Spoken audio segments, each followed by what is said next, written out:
So I've got a quarter of an hour now to kind of talk to you about an issue and a tool that we've developed, which I hope will actually be a practical tool to create more inclusion in our workplaces. Listening to kind of a lot of the awards going on, the conversation this morning, and working with many of you in the past and hopefully in the future as well, I know this is really, really important. But I'm going to be a little bit controversial, if I may, just to kind of really cut to the chase.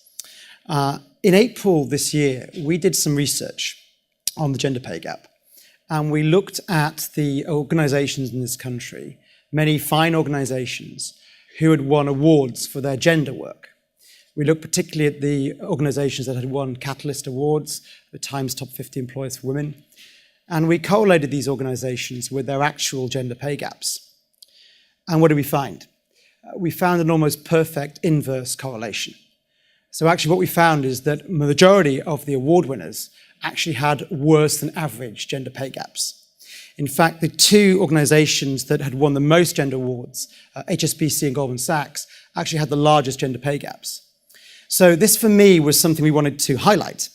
And credit to both those organisations, we had some interesting conversations. But the point remains that many of us doing really important work in diversity inclusion are too often focusing on the wrong things. And we're often focusing on stuff which doesn't really make an impact.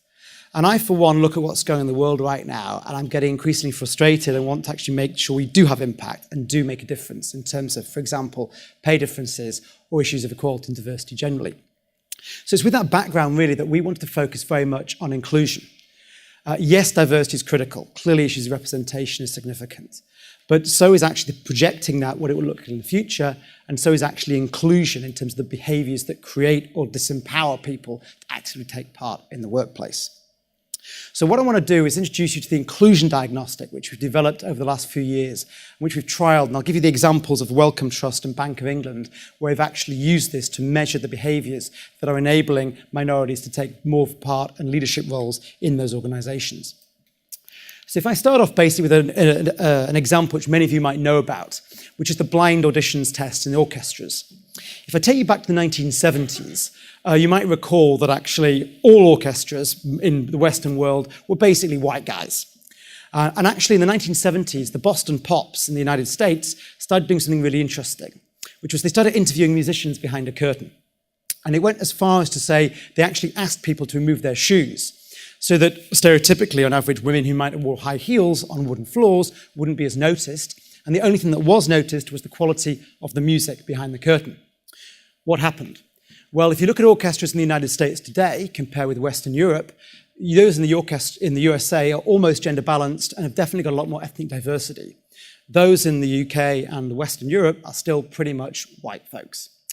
And it just goes to show, actually, that diversity and inclusion, far from in some people's minds being the opposite of talent and meritocracy, are actually one and the same. And this proves that actually a simple nudge, such as a curtain, actually resulted in more inclusion, diversity, and higher quality music. So if you now look at the New York Symphony Orchestra and compare it with the Vienna Philharmonic, you'll see the evidence of what happens when you actually do use simple nudges and techniques to improve the quality of work as well as greater inclusion and diversity. Let me take that on to a rather disgusting example. And now I'm going to offend my fellow men in the audience. But actually, many of you who have used perhaps urinals over the years will notice that men tend to be kind of particularly dirty sometimes in public bathrooms, and there's often urinal all over the floor. Why am I mentioning this disgusting example? Well, because it's the most simple nudge I know of how we can use behavioural economics to create a difference. Here is a urinal, and we put actually on it a mock fly. This was trialled at Schiphol Airport in Amsterdam 2 years ago. What happened? Well, guys, like human beings generally, like gamification, and the gentlemen tended to aim for the fly, which tended to actually reduce wastage on the floor by about 80%. In other words, a simple nudge like this can create actually a more healthy environment for all of us. If we use the orchestra example or the urinal example, how can we take that behavioural economics into the workplace to create more inclusion and use it for something good, not just drier floors or better orchestras? Well, let's look at bias. If you, for example, were to Google 3 black teenagers, this is what you might get, right? Pretty morally outrageous, as well as basically inefficient. I'll come on to that in a minute. If you Google 3 white teenagers, this is what you get. And that juxtaposition, which is actually on Google right now today, is really a reflection of human beings' minds and their biases that happen in their unconscious all the time. This is what we're dealing with. And so it doesn't really matter how many initiatives we set up on gender equality or race equality, important though they are, if we don't tackle basically dominant group bias, we're never going to create truly inclusive workplaces that are essential for us all to flourish and grow. So we basically took some of these insights. Diversity and inclusion is the idea fundamentally that inclusion is the secret sauce that allows diversity to thrive. If we think of diversity as the workforce, inclusion is the workplace. So it's fantastic to have network groups, it's fantastic to have initiatives, but fundamentally, if you don't tackle the dominant culture, the workplace, we won't truly have equality of opportunity and diversity able to thrive. So when I go back to that example from April, when we looked at the gender pay gap and award winners, despite the fact that lots of organisations have won awards, they haven't tackled male behaviour. They haven't actually tackled the dominant group culture, which is actually stifling diversity, flourishing and flying in those organisations. So in fact, it's inclusion that we really need to focus on to truly allow diversity to thrive. Let me give you an example of building up to this tool that I'm going to share with you. If we take diversity, first of all, the protected characteristics, which we all know about, right? We also wanted to look at 3 additional ones.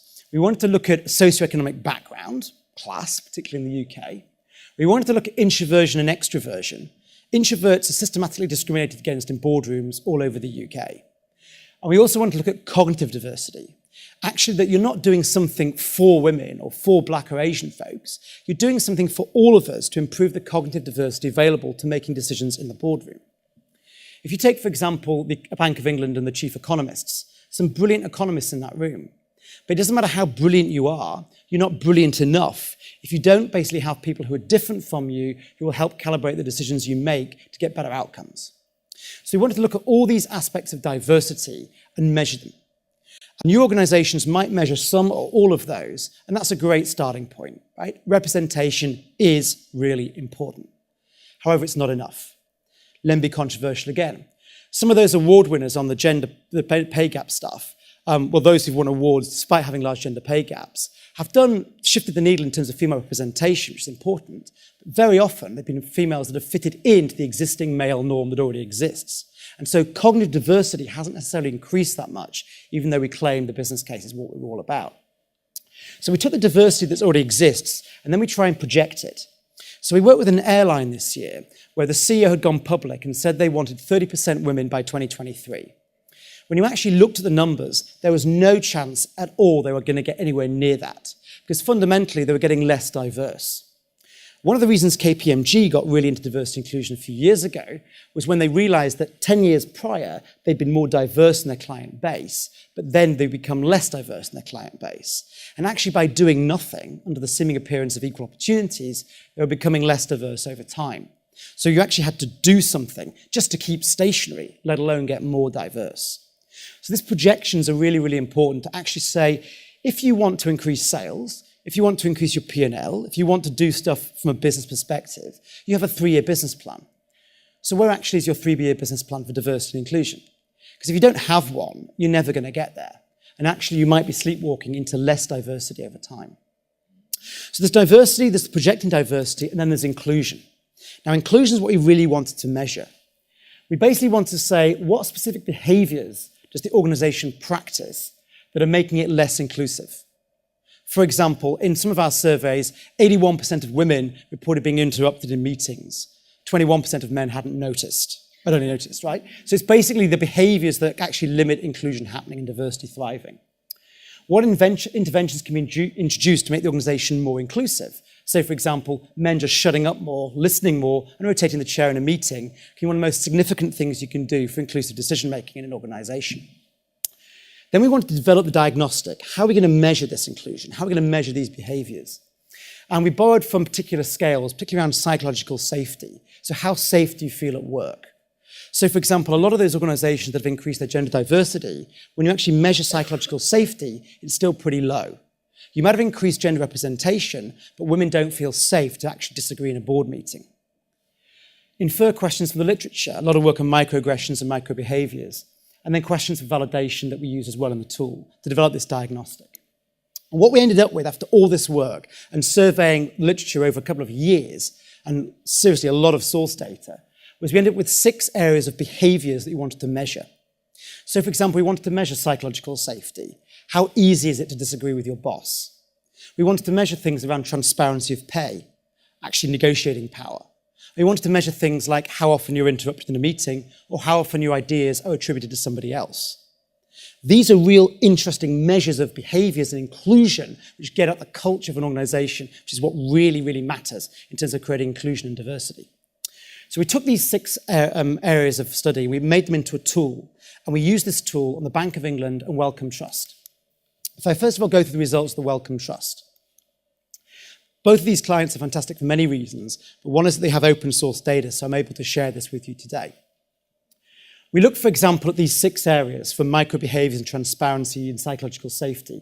And this is an example about disability. And what we found in disability at Wellcome was really interesting, that on average, disabled people had far lower, statistically significantly lower psychological safety than non-disabled people.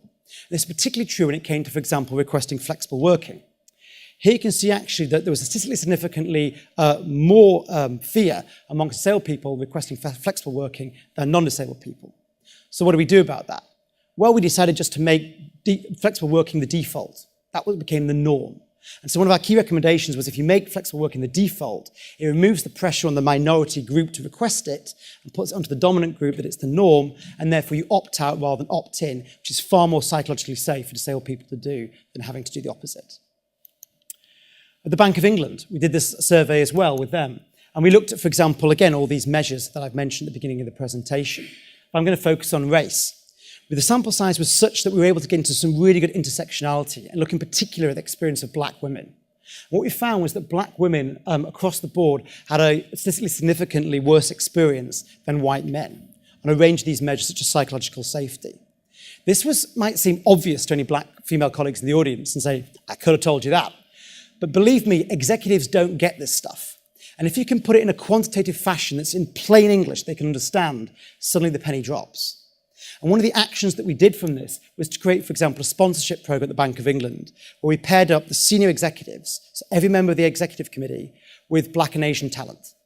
And basically that was a really great way of actually intervening directly in the system and pairing up brilliant upcoming talent that might not be in groups, might not have those platforms and opportunities directly with the power brokers themselves. And that's going really, really well. So this is a really, really brief presentation because it's a 50-minute blast and insight, but I hope I've made the point. The point being that diversity is important, for sure. I don't want to, as a white guy, say that representation is not important. Of course it is, but it's not enough. You've got to project what it's going to look like in the future, and you've got to focus on inclusion. Because if you don't focus on inclusion and the behaviours that underpin inclusion, you won't actually break through, you won't actually create diverse and inclusive cultures, and you won't therefore make better organisations that are high performing and just far more pleasant to work in. So here are 2 examples which I'm happy to go into more depth with in the Q&A on the panel later on, but I hope it gives you some really practical examples and hopefully some hope and inspiration insights that there are things we can do around behaviours that are actually helpful to the organisation as a whole, as well as empowering minorities to be far more included in organisations. So that's my details. Very happy to take questions and answers later on, but I believe I'm probably at my time. Thank you.